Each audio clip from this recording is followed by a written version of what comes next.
So that's the idea there. Okay.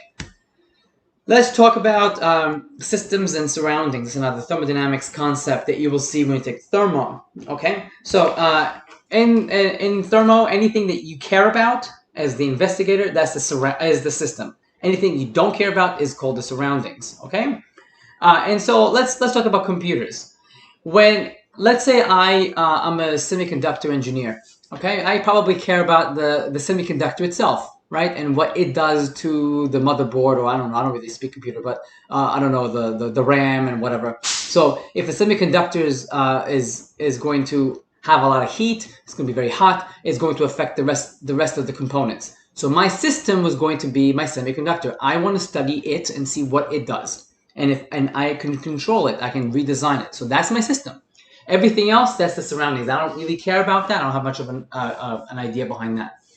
If I'm a computer engineer, I may care about the whole computer as a whole, right? The whole of it needs to be designed. So how much heat is being evolved or being released and all this kind of stuff. So that will be my system, and everything outside of that computer will be my surroundings.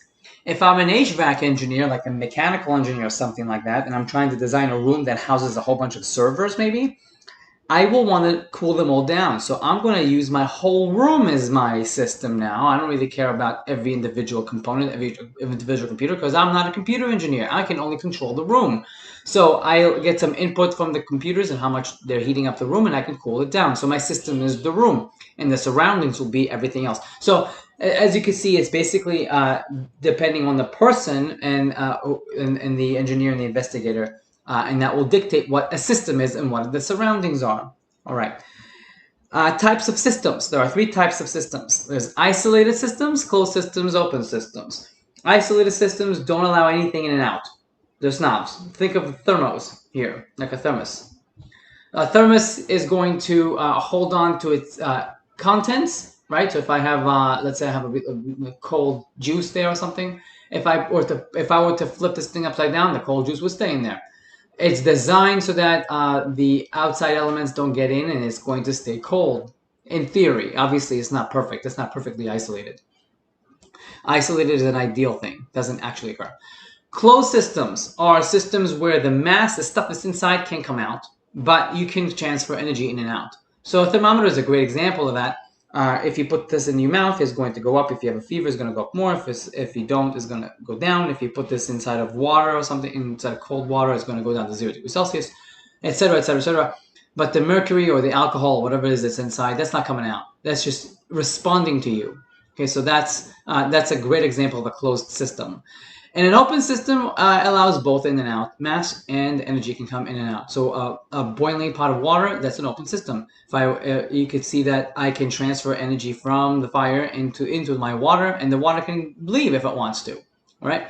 So if I were to close and shut this, I will just build up of water vapor inside, and it will be a closed system. And it could eventually burst, in which case I have an open system. So a balloon is a closed system if once you tie it, but if you are expanding it by putting it in something hot, it will pop, in which case now it's an open system. Okay, so by convention, we're going to say that heat, so when the system loses heat, it's going to have Q as negative. Okay, so if I told you I have Q is equal to negative 15 joules. That means that I'm telling you that I lost 15 joules of heat. Okay. If I'm telling you that I have positive 15 joules, that means the surroundings give me an heat. Okay, so I got heated from the surroundings. That's what that means. That's the convention that we're going to use. Okay. Now work. If I'm doing work, okay, if I'm pushing something, I don't know if I'm pulling or pushing something, I'm gonna dictate as negative work. So if I tell you that an object, well, I don't know, like a dog expended 15 joules of energy, that means that the dog did work of negative 15 joules. Okay. If the surroundings did work on your system, so I don't know, you drove a car, your car drove you, right? So you are being driven by the car, you are getting energy from the car, you are getting a W going to be greater than 0. That's good. Positive work means someone is doing something beneficial to you. So that's a convention. If the internal energy is greater than 0, system is gaining energy. If it's less than 0, system is losing energy. This is what I'll talk about later, endothermic and exothermic processes. But endothermic is greater than 0, exothermic is less than 0. Don't worry too much about this right now. In a few minutes, you will have to worry about that, but not right now. All right. Thermodynamics has 4 laws: the 0th law, the 1st law, the 2nd law, and the 3rd law. And the 0th law was put there because they realized, oh, shoot, we have a much more basic law that we didn't realize which should have been the 1st law. Let's go 0th law. So we're not going to worry about the 0th law, nor will we worry about the 2nd law. The 3rd law is a pretty quantum-y law. So even when we take regular thermal, they don't really talk about the 3rd law. It's usually the 0th, 1st, and 2nd. And we're going to talk about the 1st law for closed systems, okay? So since we can't really transfer kinetic energy and potential energy, right, we can only transfer heat and work, right? That's what we decided, that's transferable energy. Transferable energy is just Q and W. The change, okay, in internal energy for any object should be the sum of Q and W, right? So that's what we're going to define right here. This is the 1st law for closed systems, okay? When you take thermodynamics, this is, don't worry about this equation. I will not ask you about this. Don't worry about this. That I mentioned, don't worry about this. This is the 1st law in all of its glory when you're dealing with an open system, when you're dealing with any type of change. This is going to be what you're going to use in thermodynamics, which looks scary, but it really isn't. It's quite simple, but you can see Q and W right here. But there's other things you have to worry about when you're dealing with the 1st law. And this is just a law of conservation of energy. Anyway, don't worry about this. We're going to only focus on this. Okay, so it's basically this being simplified. This goes away, no kinetic energy, no potential energy. It's just internal energy is equal to Q plus W. And you have to worry about this convention here. Whoops. When it's negative, when it's positive, to do that correctly. Okay, so let's look at an example. Again, we'll go here and let's calculate. So I didn't write this down because I just was talking. So to calculate the change in internal energy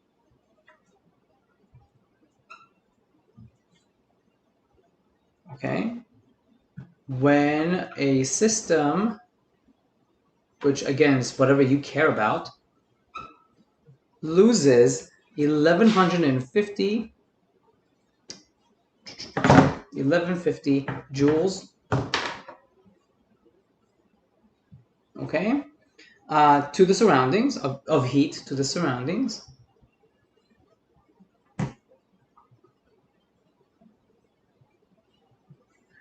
And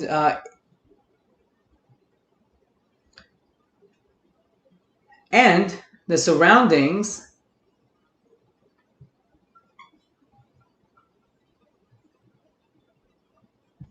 do 480 joules of work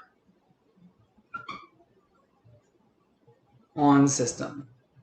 Okay, so whenever you have this kind of balance between work and heat, when someone's implying that to you, that's the 1st law. How can I complicate this kind of question? I can make you calculate heat by itself without giving it to you. Okay, I'm probably not going to give you how to calculate work. Probably not, but you can calculate heat. That's Q is equal to Q. This is Q is equal to MC delta T. So I could give you that, potentially. So this is 1st law, and you write the 1st law of thermodynamics. And the 1st law of thermodynamics, again, here is delta E is equal to Q plus W. The only thing that's going to trip you here is whether this is positive or negative, whether this is positive or negative, and therefore is this positive or negative. So let's look for the convention. From our convention, right, work done on the system is positive. Work done on the system is positive. And we have work being done on the system. The surroundings do 480 joules of work. So it's going to be positive 480 joules. Okay? From our convention, when a system loses heat, system loses heat, it is negative Q, negative magnitude. So Q is going to be negative 1150 joules. And that was simple. I just add them up. So delta E is going to be negative 1150 joules plus 480 joules, which is equal to negative 670 joules, which means that a net amount of energy was released from our system and onto the surroundings.